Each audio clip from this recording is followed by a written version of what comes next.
بسم اللہ الرحمن الرحیم۔ آج کا ہمارا ٹاپک ہے امریکہ سپر پاور کیسے بنا۔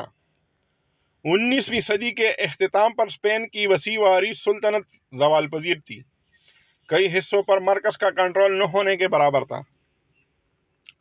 کیوبا اور فلپائن میں بھی مرکز کے خلاف بغاوت پنپ رہی تھی۔ اسپین میں اس بغاوت کو کچلنے کی طاقت نہ تھی۔ دوسری یورپی سلطنتیں بھی زوال پذیر تھیں۔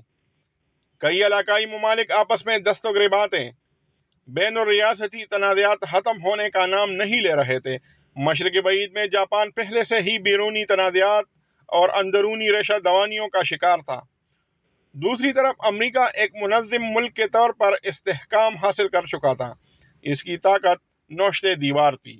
یہ دراصل نیو ورلڈ آرڈر کا پہلا باقاعدہ آغاز تھا، جس کا پھیلاؤ پیسیفک اور یورپ کی جانب تھا۔ امریکہ کی نظریں نو آبادیاتی نظام قائم کرنے والے یورپی ممالک پر جمی ہوئی تھی۔ امریکی جنتا جنگوں کے حق میں تھی۔ کیوبا پر بے رحمانہ فوج کشی پر انہوں نے بغلے بجائیں۔ امریکہ جنگ اسپین کے بعد عالمی لیڈر بنا۔ فلپائن اور گوام کے چند جزائر پر قبضہ کرنے کے بعد امریکہ کے توسیع پسندانہ عزائم کھل کر سامنے آ گئے۔ امریکہ کو جاپان تک پہنچنے کا ایک راستہ مل گیا۔ کچھ لوگ کہتے ہیں جنگ عظیم دوم نے خانہ جنگی سے تباہال امریکہ کو سپر طاقت بنا دیا، مگر حال ہی میں ایک تحقیق منظر عام پر آئی ہے جس کے مطابق امریکہ جنگ عظیم اول کی مدد سے سپر پاور بنا۔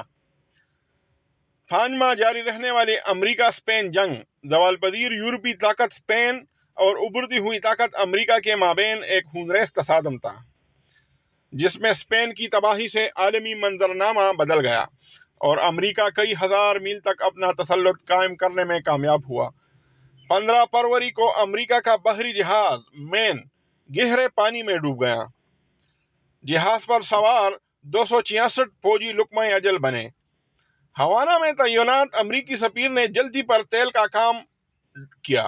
انہوں نے جنگی جہاز کی تباہی کا ذمہ دار اسپین کو ٹھہراتے ہوئے کہا کہ مین زیر زمین اسپین کی بارودی سرنگ پھٹنے سے تباہ ہوا۔ امریکی سفیر نے دنیا کی آنکھوں میں دھول جھونکی۔ جہاز پر اسلحہ لدا ہوا تھا۔ ایک بم پھٹنے سے جہاز تباہی سے دوچار ہوا، مگر سفیر کے بیان نے آگ کو مزید بھڑکا دیا۔ واشنگٹن اور میڈرڈ میں جاری سرد جنگ اصل جنگ میں بدلنے لگی۔ جنگ ہو گئی۔ امریکی عوام نے بھی فیصلہ سنا۔ اپریل 1898 کو امریکی سابق صدر میکیل نے کیوبا میں فوج کشی کی اجازت مانگ لی۔ وہ جنگ پر آمادہ تھے، گولہ بارود آزمانے کے لیے پہلے سے ہی کانگریس سے اجازت کے طلبگار تھے، جو انہیں سفیر کے بیان کے بعد فوراً ہی مل گئی۔ یوں سمجھیے پلک جھپکنے میں مل گئی۔ 23 اپریل کو امریکی بحریہ نے ناکہ بندی شروع کر دی۔ 2 دن میں اسپین اور کیوبا کا محاصرہ مکمل ہو گیا۔ کیوبا میں اسپین کے 1.5 لاکھ زمینی دستے اور 80 لاکھ مقامی ملیشیا کے جوان تعینات تھے۔ اتنی بڑی تعداد میں فوجی دستے کسی بھی جنگ کا پانسا پلٹ سکتے تھے، مگر اسپین کی فوج کو اچھی تربیت ملی، نہ جدید اسلحہ۔ کیوبا اور فلپائن میں موجود ہسپانوی دستے بھی قابل ذکر عسکری ساز و سامان سے محروم اور روایتی جنگ لڑنے کے قابل نہ تھے۔ دوسری طرف امریکہ بھی تیار نہ تھا۔ بڑی جنگ کے تجربے سے محروم امریکی فوج 28,747 افسروں اور لاکھوں جوانوں پر مشتمل تھی، لیکن یہ فوج ایک جگہ منظم نہ تھی، بلکہ کمپنیوں کی صورت میں امریکہ بھر میں پھیلی ہوئی تھی، کیونکہ مغربی امریکی قبائل میں خانہ جنگی کی چنگاری سلگ رہی تھی۔ اعلان جنگ کے فوراً بعد 23 اپریل کو فوجی دستے تمام ریاستوں سے واپس بلا لیے گئے۔ البتہ امریکی بحریہ بہترین حالت میں تھی۔ کسی بھی سمندر کا محاصرہ کرنے کی صلاحیت شک و شبے سے بالاتر تھی۔ اسپین کے نزدیک یہ اعلان جنگ تھا۔ امریکہ نے بھی 1 مئی کو خلیج منیلا میں طبل جنگ بجا دیا۔ جنگ خلیج منیلا کا آغاز ہو گیا۔ جارج اسٹیلی ایشیائی اسکاؤٹس کا کمانڈر تھا۔ ماہ جولائی میں وہ بڑی آسانی سے ہسپانوی بیڑے اور بری فوج کو شکست دینے میں کامیاب رہا۔ اس نے بالآخر فلپائن کی پوری ساحلی پٹی پر امریکی پرچم لہرا دیا۔ خلیج منیلا میں برائے نام لڑائی ہوئی۔ معمولی جنگ کے بعد اسپین کے مقامی فوجیوں نے ہتھیار پھینک دیے۔ کیوبا کے گرد و نواح میں مختصر جنگ کا فیصلہ 22 جون کو ہو گیا۔ امریکا کی 5ویں کور نے کسی مزاحمت کے بغیر ایک علاقے پر امریکی جھنڈا لہرا دیا۔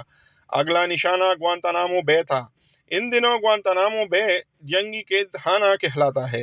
امریکی بحریہ اسی روز پیٹو ریکو کے ایک جزیرے پر بھی قابض ہو گئی۔ 2 جولائی کو امریکی فوجوں نے جنگ سانتی یاگو ڈی کیوبا میں اسپین کے کیریبین اسٹارگن کے پرخچے اڑا دیے۔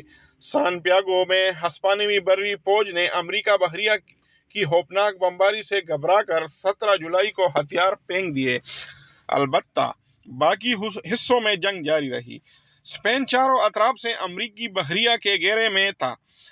غیر ملکی کمک پہنچنے کی موہوم سی امید بھی ختم ہو چکی تھی۔